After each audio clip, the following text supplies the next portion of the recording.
Ready? Yeah. Cool. Scott, thank you for joining us. Off the high of Tuesday night, we've got another tough test on the horizon, a little bit different than normal on Monday this time as Stockport visit the Broadfield Stadium. Can I get your thoughts out of that game? Yeah, obviously a very tough game. They've had a really good season, obviously. So we've recovered well from what was a tough game on Tuesday.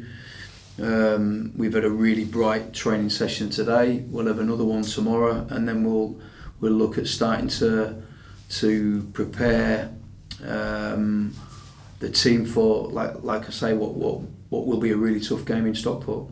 Yeah, some really tough opposition coming up. We've got to play some big hitters still in the remaining 10 games that we have left. Obviously Stockport being one of them. It was a very entertaining game in the last one, obviously a 3-3 draw. I feel you're a little bit disappointed that we didn't take 3 points in that game, but since that game Stockport have sort of gone from strength to strength really, and have proved why that they're one of the best teams in the division. Yeah, it was a crazy day that day. We were 2-0 down and got it back to 3-2, didn't we? And then they scored quite late on to make it 3-3. And I think they went on an unbeaten run after that game. I can't remember how many games, but they went for a few wins as well. You know, I don't think they even dropped any points for a number of games.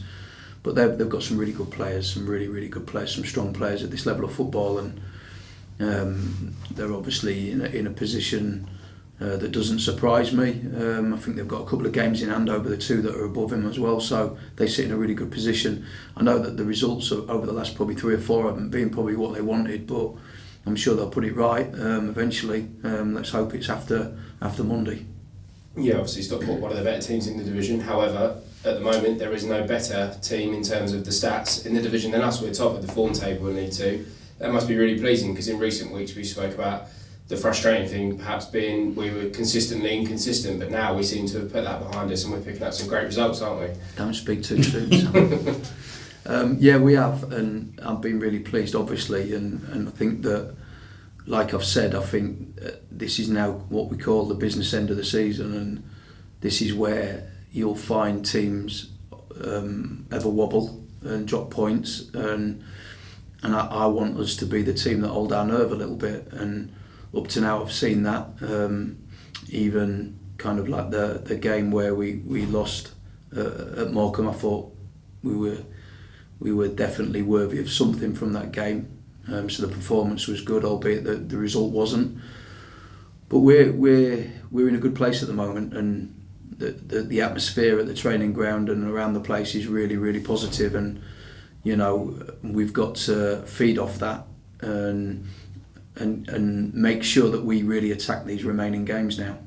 Yeah, obviously the game, as we've already mentioned, is being played on the Monday rather than the Saturday, owing to Stockport being on TV tonight. Does that have any real sort of benefit or negative impact to you, or is it just sort of a normal one just a few days later? No, it's just a few days later. You know, it's under the lights. It'll be a good game. We just have to adjust our training schedule slightly, but it's fine, no problem. We're not going to make any excuses. In actual fact, I think it kind of suits us. If anything, gives us an extra bit of rest from what was Tuesday night, tough game on Tuesday night. They've obviously played tonight. They play Salford tonight away on a heavy pitch, and then they've got to travel all the way down to us on Sunday. So, if anything, it's probably in our advantage. Yeah, and obviously, as you said there, Tuesday, a very tough fixture. We got through it and picked up the all-important 3 points. How has the squad as a whole come through that? Obviously, it was good to see Lawrence coming back as well. That was a positive that we didn't really mention after the game. Yeah, Lawrence got clattered by Corey as well. Corey come right over the top and clattered him right in the spot where he had the injury. So he was a bit sore, but no, he's fine. He's come through it, no problems, which I'm pleased about.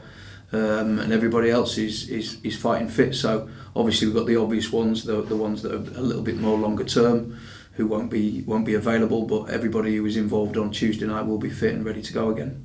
Yeah, we saw the impact the fans made on Tuesday night. As we've already mentioned, we've got some big hitters coming up, not only on the road but at home as well, Stockport being one of them, and then we've got our 2 games coming up, so it'll be good to see some big crowds, because as you say, this business end of the season could get really exciting for us. Yeah, just keep coming in your numbers and enjoying how we're playing, and we're going to try our hardest to win every game that we play in. That's what we're going to try and do. Now we've got 10 left, and we're going to try and attack every game like they're cup finals, like I've said before, and let's see where it takes us. Just come along and enjoy the ride.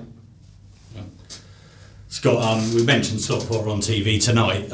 You'll be watching live. Is that a bit different for you, being able to watch a team live? And are you the kind of person that takes notes during the game, or are you just going to enjoy it? No, I'll watch it.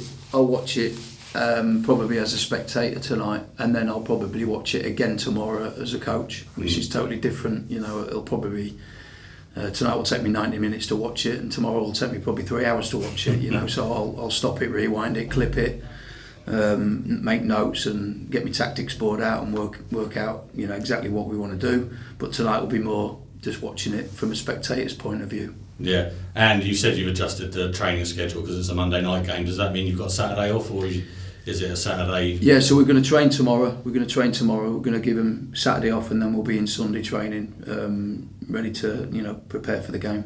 And a Saturday off for you, does that involve watching more football? Well, I was actually going to go Gillingham, Grimsby, because obviously we've got Grimsby coming up. Thought it'd be an opportunity for me to go there, but my partner's told me I'm not allowed. I've got to have a day off, so I'm having a day off. Oh, fair enough, excellent. And Stockport, what is about their play that makes them such a good side? Well, I'll let you know a bit more kind of later on, because I've obviously focused all my efforts on Notts County, and today we've debriefed that game, and then obviously Stockport play tonight. So I've not really put my eyes on them yet, if I'm honest with you. But come sort of like 48 hours, I'll know as much as I need to know about them. But I do know one thing: they're a good side with very good players. You know, I'm expecting them to be probably a 3-5-2. You know, they sometimes roll into different shapes. They sometimes defend with a back four. They like to have a +1 at the back. And it depends on who they play against, what they do. They sometimes, like I say, roll into different shapes. Very organised, very well coached, but really good players. So I'll know more about them hopefully in the next 48 hours. Yeah. Over the years, I've interviewed quite a lot of football managers, and football managers at times when they could possibly be getting to Wembley, could possibly be getting promotion, playing a big FA Cup tie, and normally you speak to them and they say, we're not talking about it because they've got another game ahead. On Tuesday night you said to Gary, a big colleague from the BBC, that you would not encourage it, but you don't mind talking about Wembley. Why is that, with the possibility of getting to the playoffs? Because I want the players to really believe we can do it, and if no one talks about it, then there's no belief there. You know, I've already said to the players that let's just keep going as well as we can, and keep churning the games out. We've got 10 games left. We've got a target in our minds, what we think will probably give us enough points to get in there. And if we achieve it, then I say to the players, you know, I back you over 2 legs against anybody, and I would back you against anybody at Wembley. And I want to kind of give that message to the players. Whether I'm shooting the gun too early or not, I'm not bothered, because I want the players to really believe that I believe that. And I do believe that, you know, and that's why I say it, because I think if the words are spoken, then at least it plants seeds in the players' minds that actually the gaffer really believes we can get there. And I do, and I want the players to feel that. Yeah. And what about the owners? That you speak to them, I'm assuming, quite regularly. What are their feelings at the moment? Yeah, I've got a Zoom meeting with them actually this afternoon. So yeah, they're really positive, and you know, I think they're really appreciative of the job that we're doing, and you know, they're really supportive, and you know, they give us a lot of data and help us in terms of what we've got next, who we're coming up against next, and how they see the data fitting into obviously how we play as well. So a real good insight as well, yeah. Yeah, excellent. And going on about the squad, is it still just Ben, Dion and Liam missing? Yeah, they're the three big hitters, by the way. Yeah. 3 big players for us, you know, big characters, big players for us. But you know, I think Tuesday night was proof that we can perform at a level without them 3 players, which is brilliant, you know. Excellent, thanks Scott. Thank you. Thank you.